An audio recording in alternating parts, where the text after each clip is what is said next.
All right, we'll start with the opening statement from Coach and then take questions.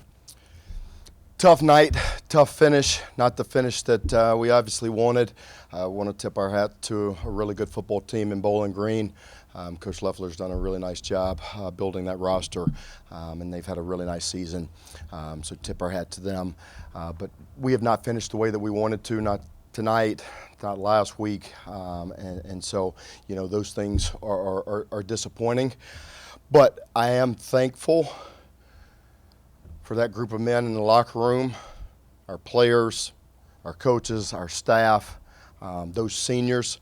We wanted to send our seniors out the right way tonight with a win, and it wasn't because of lack of preparation or want to or effort.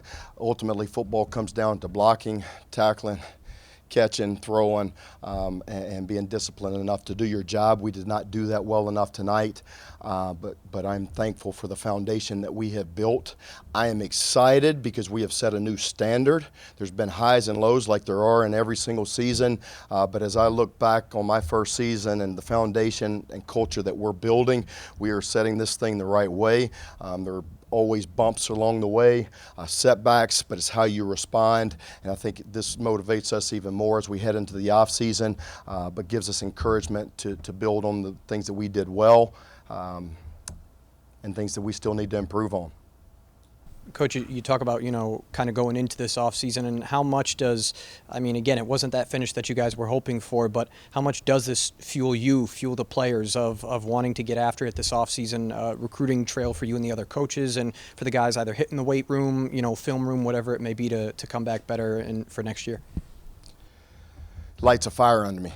One, I'm excited about the foundation that we laid. We obviously, fell short in a lot of areas, but I think it shows you where we need to be better, where we have to be better, and it motivates you to roll up your sleeves, come back, and next several months are critical for us to continue to build this so that we can be where we want to be when we come to the 24 season, but that starts right now, and I think our staff, our players know that. Even Tate Halleck came up to me at the end of the game, thanked me, hugged me, said, "Coach, I love you." He said, "We're building something special." He was like, "We got to work our tails off in the off season, and I'm gonna be right there with you along the way." So I appreciate those guys who have bought in, built, like him, and those guys in that locker room. They've given their all. It has not been a lack of effort. It has not been a lack of want to. They have given everything. They have set a new standard, a new trajectory for our program. And just like I told them, we are building something special. I think that they know that and see that. I see that. I don't know if anybody else can see that, but it doesn't matter to me. I know that we're headed in the right direction. We have to continue to work on our weaknesses to make sure that we improve in all areas. And that starts with me first and foremost as the head coach. I got to look and see the things that I did well, things I didn't do well enough, how I can be better for this football team moving forward. And that starts with me as the leader of this program. When you had your final moments with the team as they were in that locker room, what did you just kind of say to them, just kind of looking back on the season as a whole? I thanked them. Said I love them, like I always do. I was proud of them. It's not about wins or losses. For me, I got into coaching to make an impact and influence. Yeah, we want to win football games. That's our goal. That's our job. That's what we're graded on every single day. I'm highly aware of that, and I'm a competitor through and through. I want to win at everything that I do. But I also know it's about changing and impacting lives, making guys better people and men as they leave forward or they leave this program. So I thank them. And I also said, just like life, football teaches you so many life lessons in terms of how to overcome adversity, how to persevere, how to have mental toughness when things aren't going well, pick yourself up off the mat and show up and work every single day, no matter whether you get what you want or what you think you deserve or not. So you talked about how this was a season of high and lows, and that you just have a good foundation going forward. Is there anything else that you learned about yourself or your coaching staff or just this team as a whole in your first year as the coach of this program? How long do you have? As a first-time head coach, I learned something every single day. I learned as the head coach, it takes everybody around you. You better have great people around you, and I do. I think we have laid a great foundation, but you can't do it all. You have to set the mission and vision and where the trajectory of the program, but it's also those people around you that help live out those values, help live out the culture, and make sure that that standard is being not only set but met every single day. And I think that we have raised that every single day, and for that I'm proud of. There are tons of areas that I've got to improve in and on, and I will be better moving forward for this football program. But again, you know, proud of the positive things that we laid for our future. Can you just talk about your confidence in Hayden to be able to just let him go out there and sling it all afternoon or all night, really, just after that slow start? Yeah, we didn't start well enough, didn't play well enough, really, you know, offensively. Wasn't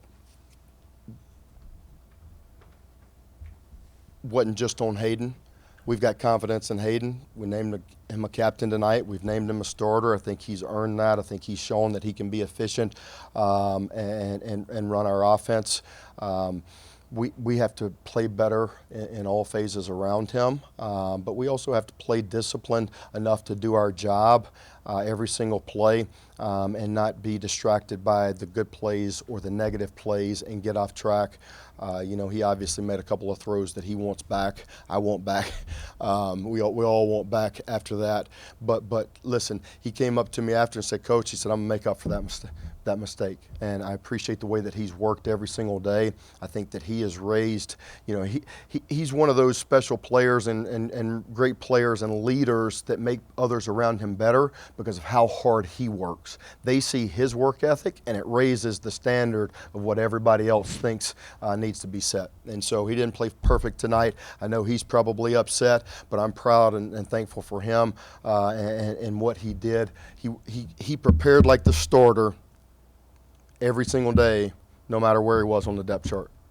No matter whether he was given a rep at practice, rep in the game, not a rep. Listen, this guy transferred with hopes to be the starter from day one. He wasn't. Never complained, never asked why, never became a cancer, distraction, sour, just continued to work. And every time he got an opportunity, he maximized it. You talked about the line of scrimmage last week and how Northern Illinois had really set the tone. How did that come into play tonight, and how did you think the line of scrimmage was handled in this game? Yeah, I didn't think we won the line of scrimmage on either side of the football again tonight. I would say the last two games have been disappointing. I thought NIU and Bowling Green dominated the line of scrimmage offensively and defensively. And really, you got to continue to look and evaluate the whys of that. I think that, you know, there's not one singular answer. I think that we've been really good up front on both sides of the football all year long. It really has been how we've built, how we want to build this football team, and the physicality has shown.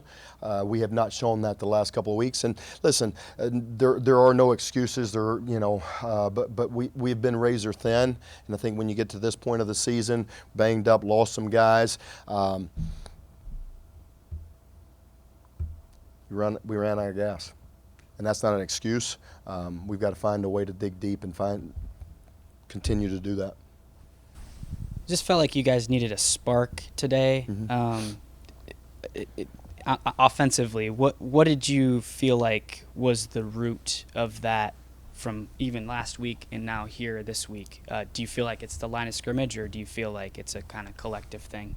It's collective. I mean, I know that's a coach speak and an answer, but I mean, it starts up front. There's no doubt. If you can't win the line of scrimmage, what are you going to call? You can't run, you can't throw, you can't protect, you can't pass. So if you don't own the line of scrimmage, which we have in 10 games this year, we've done a really nice job. The last two we have not. So we have to be better, and we have to see where our deficiencies were and how we can be better. But we also have to be better around it, you know, from the quarterback position to the playmaking skill positions and guys around them.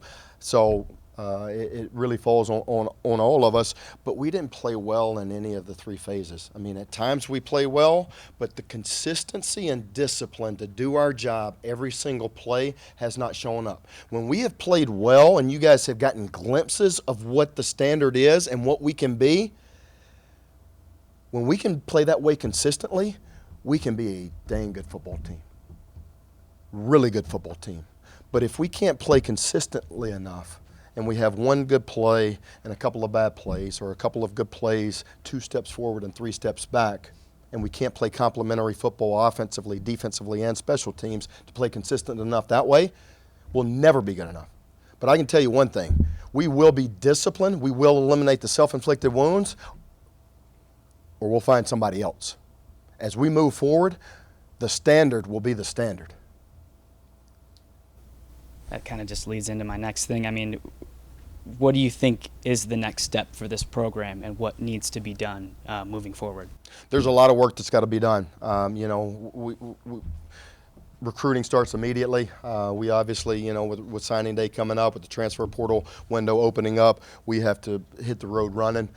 We have to continue to bring in great players and competition to continue to fill out this roster the way that we want to bring competition and great players and great people here. And then once we get past signing day, we obviously will hit our off season. I think it'll be great for our players to be able to hit the off season, a full off season with a new, it's not a completely new staff now. They know what the standard is. They know what the expectation is. Everything was new for them last year, our fourth quarter conditioning program, the way that we practice, everything was new. Almost every day for them was new, learning. Even for our staff, it was new.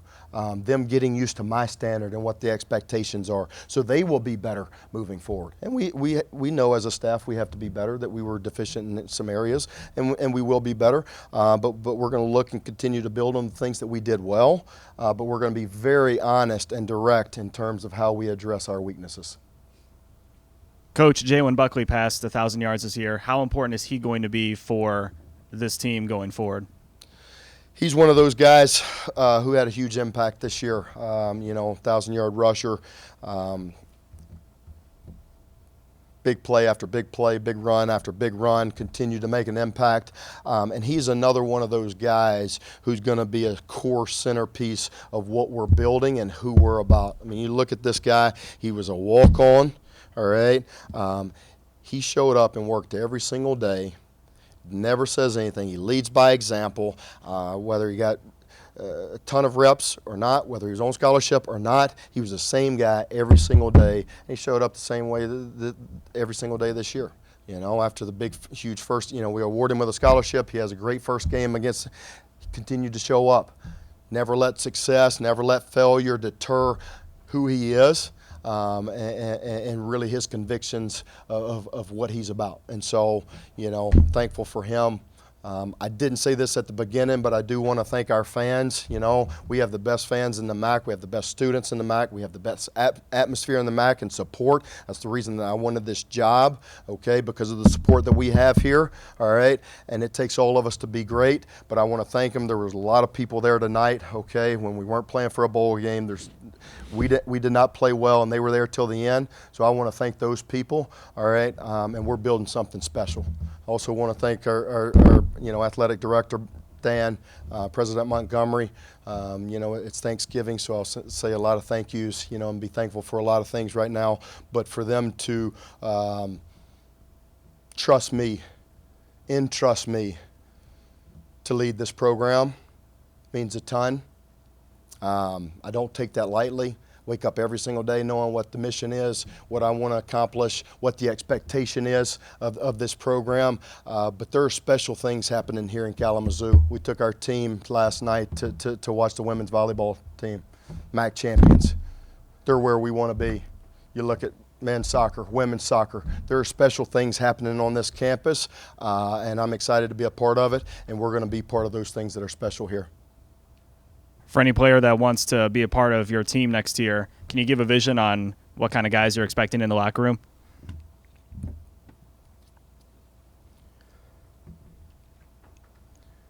We want great football players